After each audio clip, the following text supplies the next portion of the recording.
We're out here at Sonoma with Lightspeed track events. I'm reviewing this 2021 718 Porsche Cayman GT4. Thank you, Chris. And it's pretty much stock, just stiffer springs. The sway bar in the rear is at full stiffness. You're gonna see how that affects the car's balance. And we have Hoosier Track Attack Pro tires. Full mod list, as always, is down in the description. And that's Johnny, the owner of Lightspeed and the owner of this car. We'd love to see you guys out at the next Lightspeed track event. Use code Jubbal for $25 off. By the way, this car is actually for sale. You can find the details down in the description. Should also mention we have Paragon R7 brake pads, Forgeline wheels, 19 by 10.5 front, 19 by 11 in the rear. And those Hoosier Track Attack Pros are a 265, 305 section width front to rear. The Swift springs have increased spring rates of 440 pounds and 420 pounds front to rear, and some other top secret alignment changes that are part of Johnny's secret sauce. Now, for those who watch this channel, you probably also watched my buddy Fenton from the Zygreen channel. This is the spooked GT4 that was very unstable. So he was actually at the track day with me, and I asked him about the car because I know that he was not the biggest fan of it. It had quite a steep learning curve. So walking into this, I'm a bit timid, actually. My fingers there, I'm also showing you, I can't fit them behind these magnetic shift paddles, and I think that sometimes when you do the aftermarket paddles, they're too close to the steering wheel. You can't actually grip the steering wheel properly if you have bigger hands. And after a very timid outlap, we're gonna start pushing it. Johnny had hit a 146 in the time trial he did right before this. Earlier in the morning, it was cooler. He was hitting, I think, a 145, but this is just not an optimal day at Sonoma. It was quite hot, not great conditions. He is faster on other days. We're currently in the intermediate group and hopefully not gonna run into too much traffic, but we'll see about that. This car does have a lot of performance and would ideally be in the advanced group. First impressions, Porsche inputs as always are amazing. The steering here compared to other GT4s I've driven, not as optimal. And I think part of that is going to be the alignment settings and also, of course, the tire compound influencing that, as well as the section width. With Caymans, I'm always concerned about the McPherson strut front and rear suspension and how that can actually change the behavior, both on corner entry, as well as mid-corner. You're getting a lot of that dynamic toe change and not a consistent tire patch.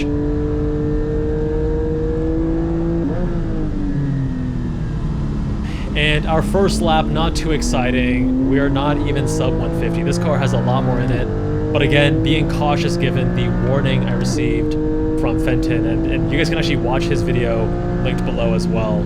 150.37, not carrying much speed at all, turn one. I'm gonna be quite cautious. I actually think that I have a pretty, that's actually a horrible line. Turn one to turn two there. Also quite bumpy there with the new patchwork at Sonoma.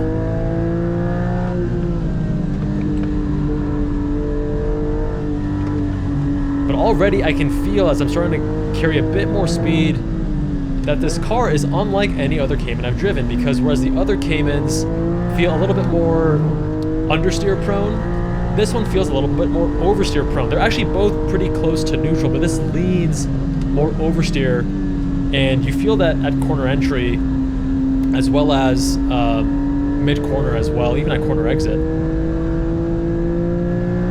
Not a torque monster, but you do get decent torque from this 4-liter flat 6 as well. Trying to do a single late apex here. Having to do a few corrections. There was a spill earlier in the day and it's not fully back to full traction there.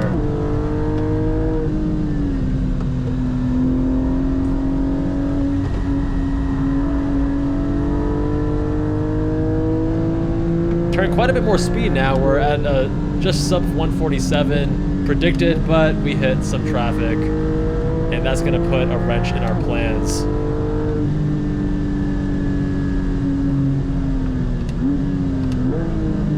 Also got to say, I do enjoy the PDK quite a bit on track, especially in a newer car that I'm not familiar with, a car that has a reputation as well. The PDK is super quick and essentially flawless, even though it's not as sharp as the GT4 RS.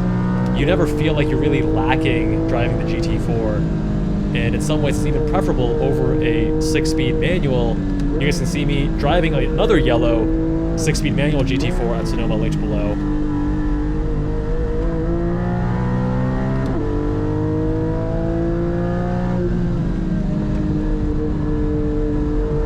And right here, turn 3 now to 3A. See, right there, as you transition the weight, it's not quite as immediate, even with, I mean, we have stock dampers, but, you know, higher spring rates, lowering springs.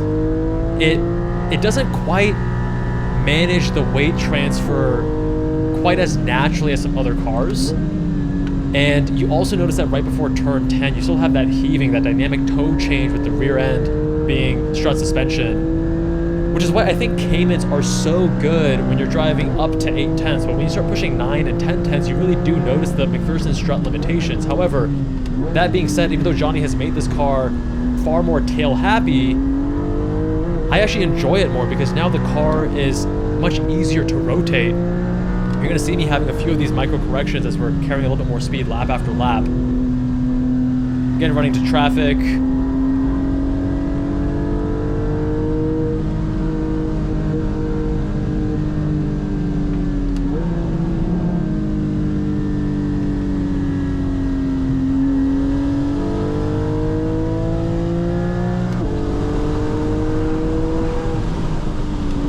It's really toasty, so I turned up the air.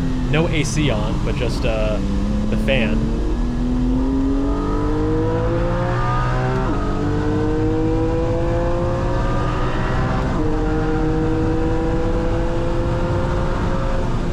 Now that I'm watching this back, really don't like my approach between turn 1 to turn 2. Really something that I want to work on improving. I have now done Sonoma like 5, maybe even 6 times, and can definitely be doing a better job there. And look at the camera movement here between turn 3, the left-hander, and 3A, the right.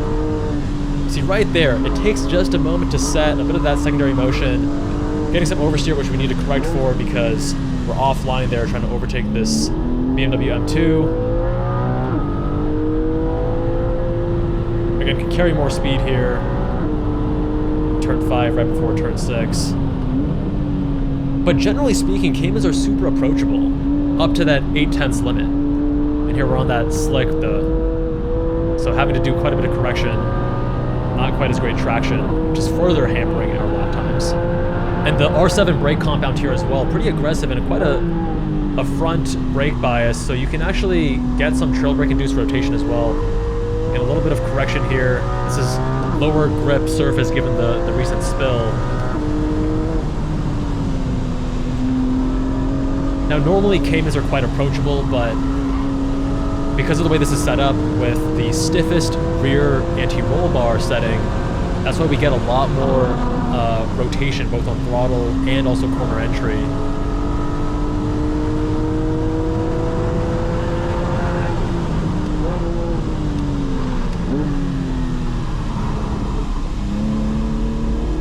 A little bit of micro corrections.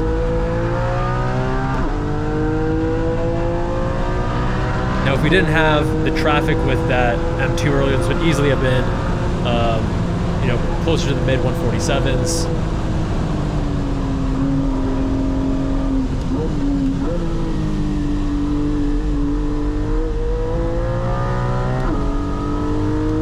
The R7 brake compound is also pretty grabby, which I personally like because it's not overly grabby where you can't quite modulate it, but it accentuates that Porsche firm feel. Again, a little bit of correction there at the end of 3A. Starting to slowly get more and more comfortable with the car. The strut suspension makes it not fully predictable as with the car that has a multi-link or double wishbone suspension setup, but the car isn't as scary as I was expecting coming into this. But shout out to Fenton from Zygreen for giving me that warning because it allowed me to approach the car gradually rather than, you know, with him, he didn't know it was going to bite, and then that kind of spooks you the rest of the drive.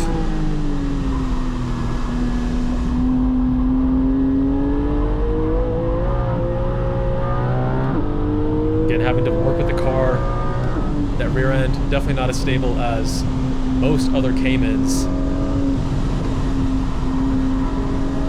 I do love that we have the carbon bucket seats here, which don't fit every body type, but for me, at 6'1", 180 pounds, fit quite nicely, gives you that lateral support. I'm actually not even using the harness, as you can see the harness flapping around by my thighs.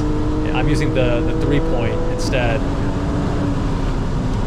And the Supra, let's see if he'll give us space here in the final corner. All right, he's going wide, thank you.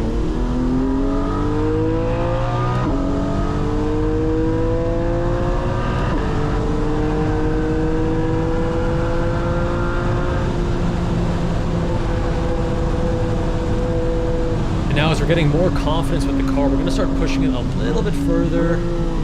Right here at turn 2, the bumpy section, a few corrections at corner entry, again at corner exit.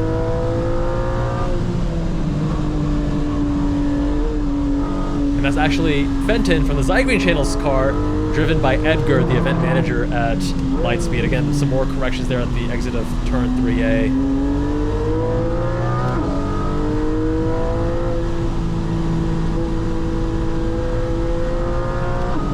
And the more seat time I'm having behind the wheel here with this Cayman, the more I'm actually enjoying this in comparison to other Caymans. Now, I have driven more heavily modified Caymans and even GT4 RSs, and that's another story. But given how minimal the mods are here, just with the setup, I like this being a little bit more tail happy, a little bit more rotation friendly.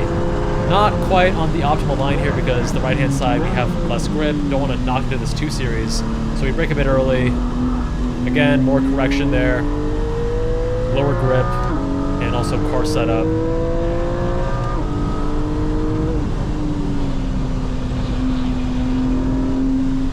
It is a shame. I'm starting to get more comfortable with the car, carrying more speed, but we are hitting traffic.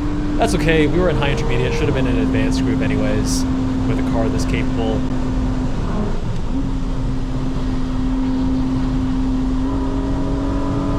Not the biggest fan, honestly, of this wheel and magnetic paddle combo.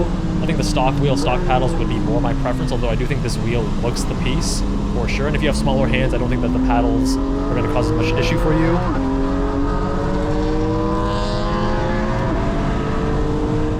Wow, I actually really like Caymans that are set up like this, a little bit more loose at the rear. You can still feel that heaving, right? In the stock suspension, we just have the spring force from the stiffness setting in the rear. And I like the actual steering feedback. It's not fantastic for E-Pass, but it's pretty good. I like how the chassis communicates. I like that I have the carbon bucket seat. It's giving me more confidence and I can really feel what's happening in the car. I kept it on half traction the whole time. I didn't feel like I needed to go fully off. But this car coming in, I felt like it was going to be very scary, and now after having driven it, I think that it's not as bad as I was expecting. I think that first lap already, I had more confidence than, you know, walking in I would have thought, and I think the mid-engine balance came in, it's still very easy to drive. Over here, you're just adding a little bit more playfulness at the rear end, a little bit more rotation, both on throttle and also on corner entry when you trail brake. So I think that helps with the Cayman not always understeer and plow side as much. You can really rotate a bit more easily with the rear end. But yeah, just wish I had a clean lap because glancing here, the predictions were always like 46s, but I don't think we ever hit a 46.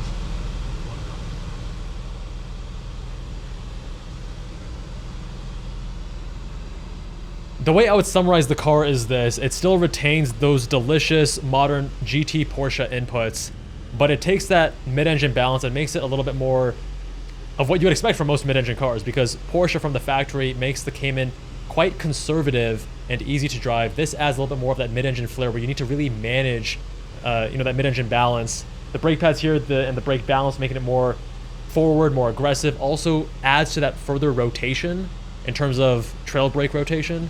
But you are still going to notice the limitations of a strut suspension, even with the mods here. And that starts rearing its ugly head as you get closer to 9 or even 10 tenths. But overall, very much a fan of this Cayman. And again, this Cayman is listed for sale. You can find details below if you are interested.